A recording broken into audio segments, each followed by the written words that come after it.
2024 সালের 5 আগস্ট আওয়ামী লীগ সরকারের পতনের পর জঙ্গল সলিমপুরের অন্যতম নিয়ন্ত্রণকারী আলোচিত শীর্ষ সন্ত্রাসী রোকন মেম্বার 50 লক্ষ টাকা চাঁদা দাবি করে আলীনগরের বহুমুখী সমবায় সমিতি ও ইয়াসিনের কাছে। মূলত সে অর্থ না দেওয়াতেই রক্তক্ষয়ী সংঘাতের মাধ্যমে আলোচনায় আসে জঙ্গল সলিমপুর।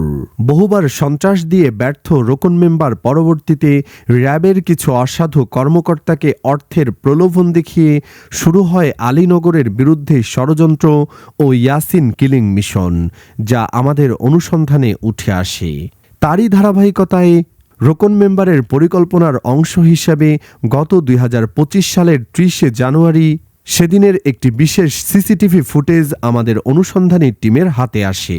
সে ফুটেজের তথ্য অনুযায়ী 2025 সালের 30 জানুয়ারি র্যাব 7-এর একটি দল 3 থেকে 4টি প্রশাসনিক ও সিভিল গাড়ি নিয়ে আলীনগর এলাকায় প্রবেশ করে। সিসিটিভি ফুটেজে দেখা যায় গাড়ি থেকে নামার পরপরই র্যাব কর্মকর্তারা স্থানীয় বাসিন্দা ইয়াসিনকে খুঁজতে শুরু করে। ফুটেজে আরও দেখা যায় প্রশাসনের ওই দলটি ইয়াসিনের ব্যক্তিমালিকানাধীন জমিতে অবস্থিত একটি অফিসে অতর্কিত তল্লাশি চালায়। তল্লাশি চলাকালে প্রশাসনের সদস্যরা অফিসের আসবাবপত্রে ব্যাপক ভাঙচুর করে। কক্ষটি তছনছ করার পাশাপাশি তারা সেখান থেকে নগদ 1.5 লক্ষ টাকা নিয়ে যায়।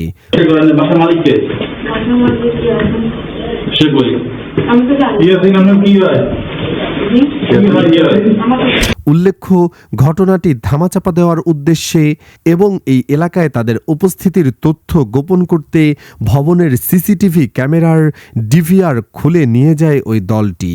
তবে আশপাশের অন্যান্য ফুটেজের মাধ্যমে বিষয়টি প্রকাশ্যে আসে। ইয়াসিনের অফিসে লুটপাট ও ভাঙচুর শেষে ফেরার পথে র্যাব সদস্যরা পার্শ্ববর্তী এক ইট বালি ব্যবসায়ীর দোকানে একই কায়দায় প্রবেশ করেন। অভিযোগ উঠেছে সেখানে তল্লাশির নামে মালামাল তছনছ ও লুটপাটের চেষ্টা চালানো হয়। বিষয়টি টের পেয়ে দ্রুত স্থানীয় বাসিন্দারা সেখানে জড়ো হতে থাকেন। পরে পরিস্থিতি ক্রমেই উত্তপ্ত হয়ে উঠলে র্যাব সদস্যরা ঘটনাস্থল ত্যাগের প্রস্তুতি নেয়। ঠিক সে সময় স্থানীয় বাসিন্দারা জঙ্গল সলিমপুরের আলোচিত শীর্ষ সন্ত্রাসী রোকন মেম্বারের অন্যতম ক্যাডার সোর্স জয়নালকে তাদের গাড়িতে দেখতে পায়। তখন বাসিন্দারা প্রশাসনকে প্রশ্ন করতে থাকে, রাষ্ট্রীয় বাহিনীর সাথে শীর্ষ সন্ত্রাসী ক্যাডার কি করে? বাংলাদেশের আইন অনুযায়ী র্যাব আইন 2012-এর তথ্য মতে অভিযানে বেসামরিক ব্যক্তিকে সঙ্গী করা সম্পূর্ণ বেআইনি।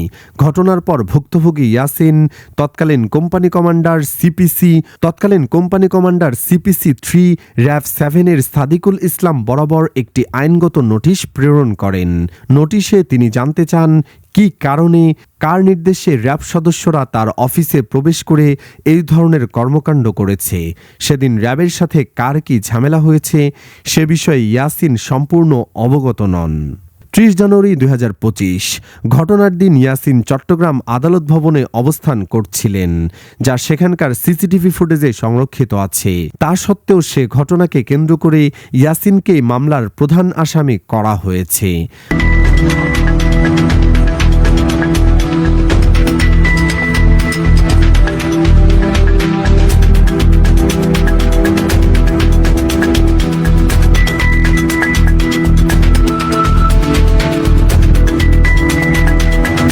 আরও বিস্ময়কর বিষয়ে অভিযানে নেতৃত্বদানকারী র্যাব কর্মকর্তা সাদিকুল ইসলাম আইনি নোটিশের জবাবে সেদিন অভিযানের কারণ অস্ত্র উদ্ধার বললেও একই মামলার এজাহারে অভিযানটি মাদক অভিযান হিসাবে উল্লেখ করেছেন।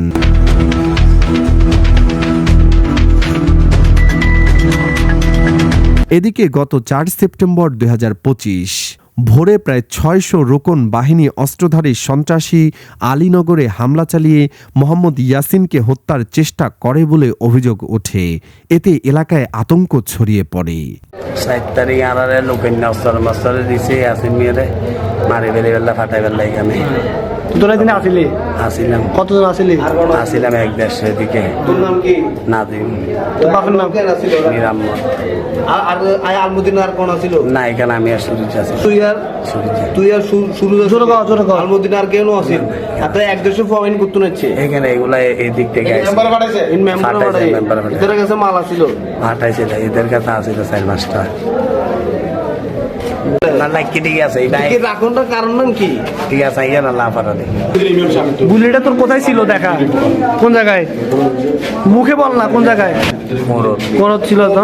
অস্ত্রের নাম কি? অস্ত্রের নাম ফাইভ গান হ্যাঁ ফাইভ গান এই কত দিকে মেসিবে আবার কত কইতে কোন দিয়ে বে লোকালে দিছে কি আছে না মিছাতা কথা ওখানে হত দিয়ে 5 তারিখ 5 তারিখ 5 আগস্ট পরে অস্ত্র তোর দিক কি বলছে? না দিছে রিজাল্ট বাজার নাই জগদাটিলা তোর দিছে মানে তো কিনা তোর ডিরেক্ট কে দেয় হ্যাঁ। আলীনগরে প্রথম দফা অভিযান ব্যর্থ হওয়ার পর র্যাব 7 এবার টার্গেট ইয়াসিনের মূল ব্যবসা প্রতিষ্ঠান ইয়াসিন এন্টারপ্রাইজ। অনুসন্ধানে আরও জানা যায় চট্টগ্রাম পলিটেকনিক্যাল মোড়ে অবস্থিত ইয়াসিন এন্টারপ্রাইজ নামের একটি ব্যবসা প্রতিষ্ঠানে গত 2025 সালের 7 সেপ্টেম্বর র্যাব 7-এর একটি দল অভিযান চালায়।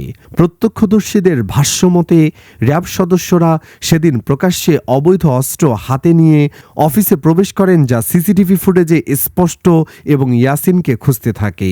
তাদের মূল উদ্দেশ্য ছিল ইয়াসিনকে অফিস কক্ষে হত্যা অথবা তাকে গুম করে ফেলা। তবে ঘটনার দিন সে উপস্থিত না থাকায় আবারও তাদের পরিকল্পনা ভেস্তে যায়। টার্গেট ব্যক্তিকে না পেয়ে র্যাব সদস্যরা পরবর্তীতে অস্ত্র হাতেই ঘটনাস্থল ত্যাগ করে।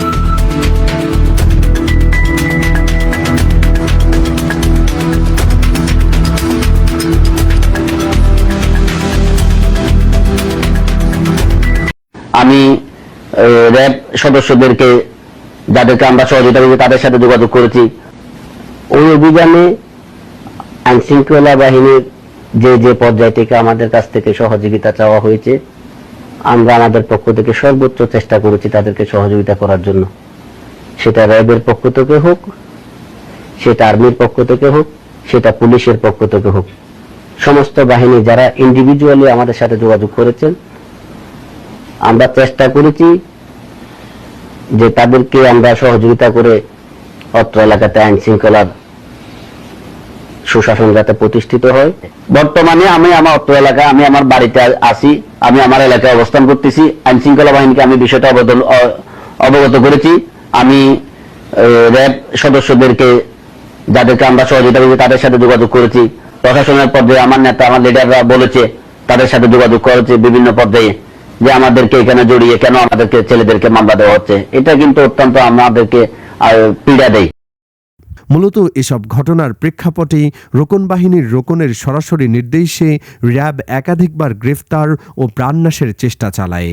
তবে প্রতিবারই ধরাছোঁয়ার বাইরে থেকে যাওয়ায় এক পর্যায়ে আইনশৃঙ্খলা রক্ষাকারী বাহিনীর এই বিশেষ ইউনিটের ইয়াসিনের প্রতি তীব্র ক্ষোভের সৃষ্টি হয়। তারই ধারাবাহিকতায় 19 জানুয়ারি র্যাব 7-এর একটি দল আবারও শীর্ষ সন্ত্রাসী রোকন বাহিনীর অস্ত্রধারী ক্যাডার মনাকে সাথে নিয়ে স্থানীয় বিএনপির একটি অফিসে অভিযান পরিচালনা করে। জাতীয়তাবাদী দল বিএনপির চট্টগ্রাম সীতাকুণ্ড দাবরাবাদ ছিন্নমূলের বিএনপির অফিস উদ্বোধনকালীন সময় সলিমপুরের সন্ত্রাসী রুকনউদ্দিনের নেতৃত্বে উদ্বোধনকালীন সময় ছিন্নমূলে হামলা, অতর্কিত হামলা এবং নেতাকর্মীদের অতর্কিত হামলা এবং ভাঙচুর। সন্ত্রাসীদেরকে দেখুন কি অবস্থা করেছে বিএনপির অঙ্গ সংগঠনের কার্যালয়কে। আপনারা দেখুন সন্ত্রাসী রোকন মেম্বারের নেতৃত্বে মঞ্জু, সন্ত্রাসী রোকন মেম্বার মোনা, মিজানুর রহমান, রাজু, লুৎফুর এবং অন্যান্য লোকের নেতৃত্বে অফিস ভাঙচুর। এবং দেখুন চারিদিকে পরিস্থিতি থমথমে এখন বিরাজমান। সেখানে স্থানীয় বিএনপির কিছু নেতৃবৃন্দের সাথে র্যাবের সঙ্গে সংঘর্ষ হয়, এতে এক র্যাব সদস্য নিহত হন। আমরা জানি যে এখানে একটা বিএনপি একটা সমাবেশ ছিল, পার্টি উদ্বোধনের বিষয় ছিল, এখানে জ্বর হয়েছিল। সেখানে পরে জানতে পারলাম যে র্যাবের কিছু সদস্য তথ্য সংগ্রহ করতে গিয়েছিল, হয়তো বা মেবি, যেটা আমরা জানি। তারপর ওখানে কি ঘটনা ঘটে আমরা বলতে পারবো না, তখন সবাইকে বলা যাবে না। এখান থেকে যখন ওনাদেরকে উদ্ধার করেছি তখন ওনারা সকলেই জীবিত ছিলেন। হাসপাতালে নেওয়ার পর একজন মারা গেছে। এটা আসলে খুবই দুঃখজনক। তবে আমাদের পক্ষ থেকে সর্বোচ্চ চেষ্টা করা হচ্ছে পরিস্থিতি শান্ত রাখার জন্য। এই ঘটনার পরপরই সামাজিক যোগাযোগ মাধ্যম ও জাতীয় গণমাধ্যমে সীতাকুণ্ডের আলোচিত শীর্ষ সন্ত্রাসী রোকন উদ্দিনের নাম আসলেও হত্যাকাণ্ডের সাথে কোনো একক অদৃশ্য শক্তি বলে মূল ঘটনার মোড় ঘুরিয়ে ঘটনাস্থল থেকে 3 কিলোমিটার দূরে অবস্থিত আলীনগরের স্থানীয় কিছু সাধারণ বাসিন্দা ও ইয়াসিনকে আবারও উদ্দেশ্য প্রণোদিতভাবে র্যাব কর্তৃক প্রধান আসামি করে মামলা করে রোকনকে সরিয়ে ফেলা হয়। অথচ আমাদের সকল তথ্য প্রমাণের ভিত্তিতে এ হত্যাকাণ্ডের মূল মাস্টারমাইন্ড হল সীতাকুণ্ডের শীর্ষ সন্ত্রাসী রোকন উদ্দিন।